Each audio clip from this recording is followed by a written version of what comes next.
This is everything I wish I knew the first time I rented an apartment on my own. There are a lot of aspects to renting an apartment that can be confusing, or they just take doing once in order to know. I'm going to walk you through it as part of my move series. Starting from the top, the first step to renting an apartment is obviously finding it and getting your lease underway. You can use a realtor to help you find your unit, but either way, you will be connected with someone in the leasing office who will actually get you your lease and go through that process with you. Unit pricing can really vary depending on when you move in, how long you want your lease to be, so just work with your leasing agent. They'll probably provide you with the best deal in the time range that you're able to move in. They'll tell you how long your lease will be. If you want to change your move-in date or your lease term, that's okay, but just know that it might change the price. Additional costs to ask about during your leasing appointment. You will have your monthly rent, but there may be additional fees, and it's important to always ask in case they're not upfront with you. I'll just list them off. Number 1, utilities. Ask if there's a set utility fee, if it can vary from month to month, and what it is. 2, Wi-Fi. Is it included, or will you need to get your own and set up your own?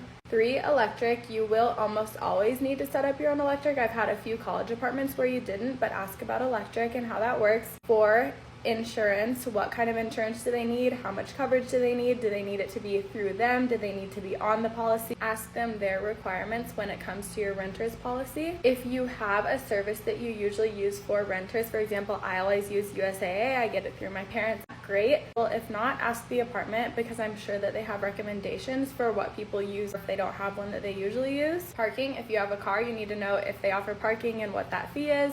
Pets. If you have pets, you need to know A, if you're allowed to have them, and B, what the fee will be for those. Another one is valet trash. A lot of apartments now, especially if they're newer, have valet trash, and it is an extra fee if they require it. Ask them about that, so that way you can budget yourself to actually know exactly what you'll be paying and make sure that that's what you want and that that's doable. It's really important. Next step, say all the fees look good, you figured it all out, and you want to move on to your application. Usually there's an application fee. Kind of annoying, but it's just part of renting an apartment. It will hold your spot. So when you submit an application and pay that application fee, it will hold your spot for usually 48 hours so that no one else can take your lease in the meantime while they approve you.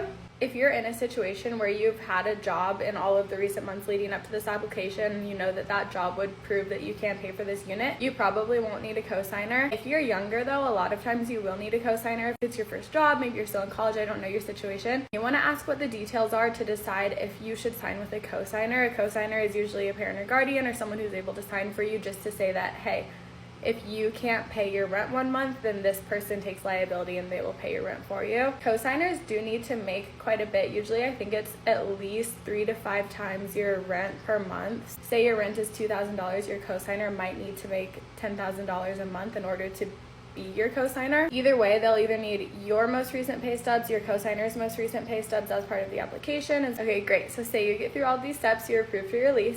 At some point you will get a move-in letter. This will tell you everything that you need day of to pick up your keys. Usually what this will look like is an initial payment, so whatever your prorated rent for that month is. Some apartments have a security deposit, so that is something else I forgot to mention to ask. You will need to have your electric account number, so ask them who to do that from. If you are in charge of your own electric, you will need to have proof of renter's insurance. Obviously, that makes sense. I don't think you usually need to have your Wi-Fi already set up, but you may want to just consider that for yourself in case you have to move in and start working from home or something right away. Again, I would ask the apartment what server most people use. And then just one other thing to note when it comes to renting an apartment, you will have your apartment at your set rate through your lease term. When it gets time that your lease term is coming to an end, you will usually get a letter that will tell you what the rent would be if you wanted to re-sign. Sometimes it stays the same, sometimes it increases, maybe if you're lucky it decreases. And then you will have a certain amount of time to decide if you want to re-sign or if you don't want to re-sign, in which case you would be moving out. I just want to cover the full spectrum of what it looks like to rent an apartment on your own, because as basic as some of these might sound, sometimes they're not if it's your first time doing it. I know there were a lot of things that I had to learn as I went. It can be really overwhelming, I get it. So hopefully this was helpful. Have such a good day, guys. Bye. Good luck if you're renting a place. So exciting.